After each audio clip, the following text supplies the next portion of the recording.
সুন্দরবন দূষণমুক্ত করতে ভূমিক্ষয় বন্যা রুখতে ম্যানগ্রোভ গাছ লাগান, প্রাণ বাঁচান। শিল্পী স্বপন বাউলের গানের মাধ্যমে প্রতিবাদ ও সচেতন প্রচার।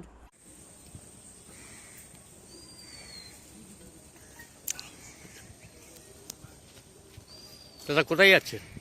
আমি ক্যানিং 2 নম্বর যে লঞ্চ ঘাট মাতলা নদীর ধারে যাচ্ছি।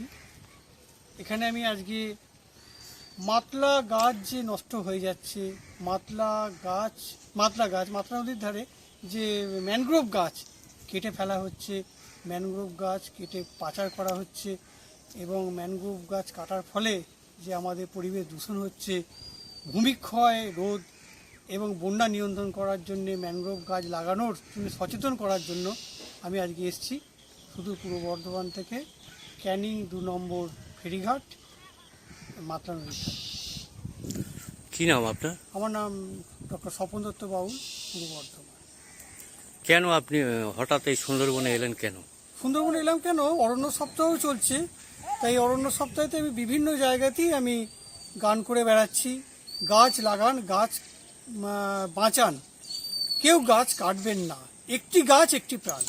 কারণ আমরা জানি গাছ আমাদের ফুল দেয়, ফল দেয়, গাছ আমাদের খাদ্য দেয়, গাছ আমাদের ছায়া দেয়, গাছ আমাদের বৃষ্টি দেয়। এই গাছগাছরা থেকেই সমস্ত ওষুধ তৈরি হচ্ছে, যে ওষুধ আমাদের জীবনকে বাঁচাচ্ছে। তাহলে গাছ আমাদের মা বাবা, গাছ আমাদের বন্ধু ভাবতেই পারি। এবং এই গাছ হচ্ছে তাহলে আমাদের অন্ন, বস্ত্র, বাসস্থান এবং স্বাস্থ্যের জন্য গাছের যে ভূমিকা তার জুড়িমেলা ভাড়াই মনে করেছি। তাই আমি চাইছি সুন্দরবনের যে গাছগাছালি রয়েছে সেই গাছগাছালিকে রক্ষা করতে হবে। গাছ কাটা একদম চলবে না।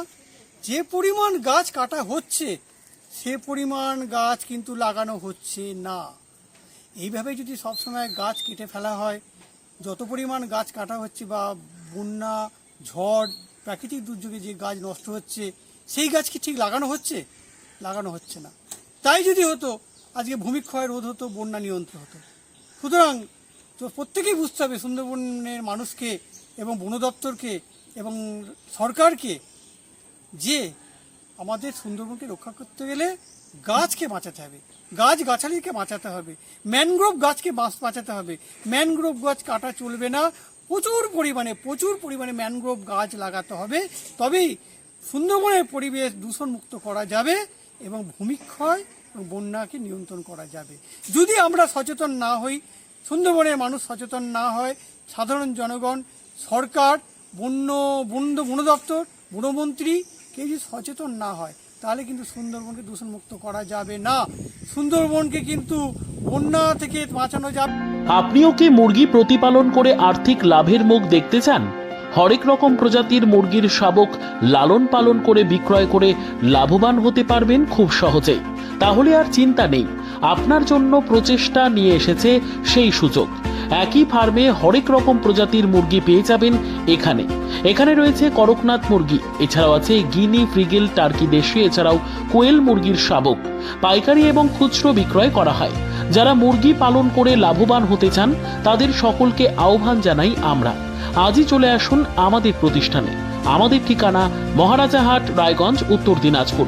মোবাইল নম্বর 8250428960, 8145717292, 9907063902। শিক্ষাই জাতির মেরুদণ্ড। ছোট ছোট শিশুদের প্রাথমিক শিক্ষা পরিপূর্ণ না হলে আগামীতে সেই শিশুরা সঠিক পথে চলতে গিয়ে হোঁচট খায়। শিশুদের এই শিক্ষার প্রয়োজনীয়তাকে সামনে রেখেই গত 1 বছর ধরে পরিষেবা দিয়ে চলেছে জিনিয়াস এডুকেয়ার একাডেমি। শিশুদের অত্যাধুনিক শিক্ষায় শিক্ষিত করে তোলার একমাত্র বিশ্বস্ত প্রতিষ্ঠান এই একাডেমি। এখানে অভিজ্ঞ শিক্ষক শিক্ষিকা দ্বারা যত্ন সহকারে মাতৃভাষা বাংলা মাধ্যমে পড়ুয়াদের শিক্ষা দেওয়া হয়। একেবারে খেলার ছলে বিনোদনমূলকভাবে বাচ্চাদের এখানে পাঠ দেওয়া হয়। পড়াশোনার পাশাপাশি বাচ্চাদের বিনোদনের ব্যবস্থাও রয়েছে এখানে। তাই আপনার বাচ্চাকে ছোট থেকে অভিনব শিক্ষায় শিক্ষিত করে মানুষের মতো মানুষ করে তুলতে হলে এই শিক্ষা প্রতিষ্ঠানের উপরে ভরসা করতেই হবে। আমাদের ঠিকানা জিনিয়াস এডুকেয়ার একাডেমি, স্থান ঘুঘুডাঙ্গা মোড়, পোস্ট ভূপালপুর, রায়গঞ্জ, উত্তর দিনাজপুর। মোবাইল নম্বর 9563630109 অথবা 7029042308।